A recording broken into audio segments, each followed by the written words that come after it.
So in the Philippines, pwede mo magamit yung insurance as collateral for loan. So ang tawag dito is loan redemption insurance. So here's the 5 things you need to know when using your life insurance as collateral para sa loan. So first is yung insurance policy. You need to purchase a life insurance policy na nag-offer ng loan redemption insurance as an option. If meron ka ng existing life insurance, you have to check if option ba magamit yung policy as loan redemption insurance.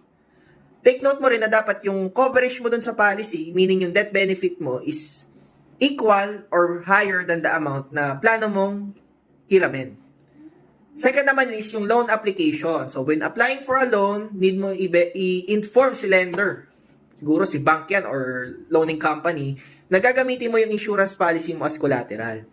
Third naman, once approved, you and the lender would agree on the terms regarding the use of insurance policy as collateral. This will